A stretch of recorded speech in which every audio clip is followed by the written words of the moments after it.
Fresh Morning. La Fresh Morning. Vous êtes sur les 104.5 Urban FM, la station urbaine. On est avec Jean-Paul. Jean-Paul, bonjour. Bonjour Dafresh. Comment tu vas ce matin? Ça va très bien. Alors, on parle de quoi aujourd'hui? On va aller combien d'années dans le passé? On va pas très très loin, on va 78 en arrière, précisément le 14 janvier 1943, où s'ouvrait évidemment la conférence de Casablanca. Alors, on est en pleine Seconde Guerre mondiale, et l'intérêt de cette conférence, c'est d'abord la toute première conférence interalliée, conférence au cours de laquelle, pour la première fois, vont se retrouver d'une part le président Roosevelt, qui est le président américain. À côté de lui, on a le premier ministre britannique Winston Churchill. Et puis, à côté, on a à l'époque les deux figures emblématiques de la résistance militaire à la France occupée. On a d'un côté le général de Gaulle et de l'autre le général Giraud. Alors donc, avec toutes ces personnalités, vont décider d'un certain nombre de stratégies pour amener, évidemment continuer la guerre et arriver évidemment à faire tomber le régime nazi d'Adolf Hitler. Alors la première, il s'agissait aussi également pour la première fois de mettre en place des stratégies communes de combat. Parce qu'il faut savoir que jusqu'à présent, cette conférence de Casablanca se tient à peu près 2 mois après l'opération Torche, qui avait lancé le débarquement des troupes alliées en Afrique du Nord. C'est ce débarquement allié en Afrique du Nord qui avait permis de repousser les troupes nazies qui étaient dirigées par le général Rommel et qui étaient soutenues en cela par certains militaires italiens, donc qui constituaient les forces de l'Axe. Et donc ces forces-là avaient été repoussées jusqu'à la Méditerranée. Et donc les forces alliées avaient décidé donc de 2 choses. La première, c'est de mettre en commun pour la première fois des unités, c'est-à-dire qu'ils vont créer 2 divisions blindées et une division aéroportée. Ces 2 divisions blindées et divisions aéroportées étaient bien entendu sous les ordres d'officiers de généraux américains, notamment le général Patton, qui était en cela secondé par le général Leclerc et un certain nombre d'autres officiers, notamment le général Montgomery. Donc, ils vont décider de cette stratégie-là donc pour la première fois, parce qu'il faut bien comprendre qu'avant 1943, les Alliés travaillaient chacun un peu de leur côté. On avait par exemple les troupes, les forces aériennes américaines, par exemple, intervenaient de jour, donc les forces blindées et les forces aériennes, et de nuit, c'était les forces aériennes britanniques qui pilonnaient évidemment les positions allemandes. Or, ils vont donc décider que cela n'était pas particulièrement efficace. Ils vont donc décider de combiner leurs forces militaires et de les mettre sous un commandement unique. Et donc ça, c'est la première chose. La deuxième chose, ils vont décider également du débarquement en Sicile, parce que la Sicile va être la seconde étape avant évidemment d'attaquer plus loin l'Allemagne nazie. Mais durant cette conférence de Casablanca, ils vont aussi décider de mettre en place un système de bombardement maintenant constant 24 heures sur 24, 7 jours sur 7 de l'Allemagne. Alors ces bombardements visaient plusieurs objectifs.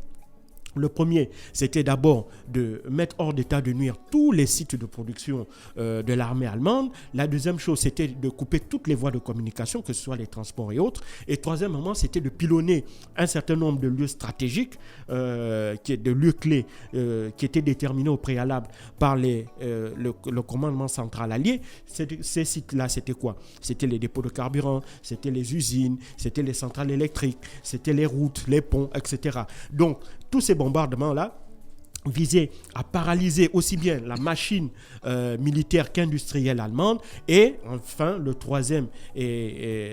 la dernière raison de ces bombardements-là intensifs et 24 heures sur 24, c'était évidemment de saper le moral des civils qui soutenaient le régime d'Adolf Hitler et de créer en fait une espèce de révolte. Donc cette lassitude-là des bombardements devait à terme couper le soutien que l'opinion publique avait vis-à-vis de son dirigeant, et donc devait ensuite peut-être permettre un espèce de début de révolte. Donc ce sont les 3 grandes raisons qui vont décider les troupes alliées à bombarder de manière intensive. Et puis le président Roosevelt va imposer à ses alliés une autre stratégie en vue de la capitulation allemande.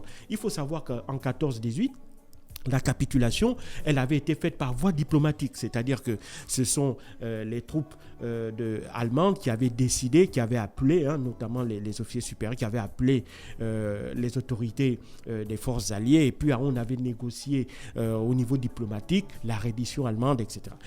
Or, cela n'avait pas eu l'effet escompté à court et moyen terme. Pourquoi ? Parce que l'opinion publique allemande dans les années 20, dans les années 30, très largement soutenait toujours l'idée d'une guerre et avait soutenu justement les autorités allemandes. Donc à l'époque, c'était l'empereur Guillaume II dans sa volonté sa volonté d'affronter de façon militaire les forces les forces alliées à l'époque.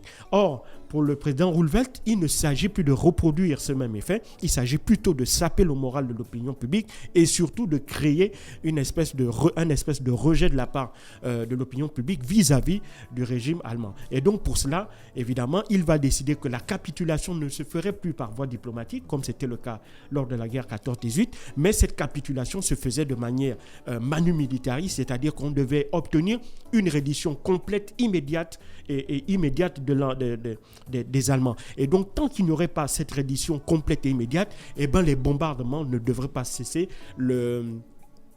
Évidemment, la pression militaire ne devrait pas cesser. Et donc, c'était ça la volonté du président américain. Et puis aussi, au cours de cette conférence de Casablanca, il va être décidé pour la première fois d'une aide apportée aux troupes russes. Parce qu'il ne faut pas l'oublier, dans le front ouest qui part de l'Afrique du Nord, passe par l'Italie et puis qui essaye de rejoindre la France par les Alpes, puis ensuite aller plus tout droit vers le nord à travers le Rhin et atteindre l'Allemagne. Ça, c'est le front ouest, mais il y a un front est. Staline, à partir de 1943, a remporté la bataille de Stalingrad, mais cette bataille de Stalingrad lui a coûté énormément cher, plus d'1 million de morts du côté des Russes. Et donc les Russes aussi, bien qu'ils soient parvenus à mettre en place, à relancer de manière intensive la machine industrielle, mais les Russes ont besoin également d'argent et ils ont surtout besoin de matières premières, de matériaux pour évidemment continuer à soutenir cet effort de guerre-là et continuer également à, si tu veux, resserrer leur étau du côté du front Est. Et donc pour cela, les Américains ont décidé également au cours de cette conférence de Casablanca de soutenir l'effort de guerre russe en leur apportant toute l'aide dont ils pourraient avoir besoin pour évidemment continuer la guerre et continuer cette progression-là. Et donc, si tu veux, en quelque sorte, c'est cette conférence-là de Casablanca qui va ensuite préparer les autres grandes conférences, la conférence de Téhéran, la conférence de Yalta, qui va décider par la suite, à la fin, de l'issue finale de la guerre. Donc cette conférence de Casablanca est aussi tout aussi importante que les autres, puisque c'est elle qui va, pour la première fois, décider de la mise en commun de l'ensemble des forces de guerre et surtout de la création d'un commandement militaire unifié. Merci Jean-Paul qui revenait donc sur la conférence de Casablanca ce matin dans le Brin d'Histoire sur les 104.5 Urban FM, la station urbaine. On va rester dans l'histoire, on va aller souhaiter un joyeux anniversaire à Soprano, lui qui est né un 14 janvier 1979 à Marseille. Soprano, l'un des plus grands rappeurs de l'histoire de la musique française, il vient aux côtés de Blacko avec le titre Ferme les yeux. Restez connectés sur les 104.5 Urban FM, la station urbaine.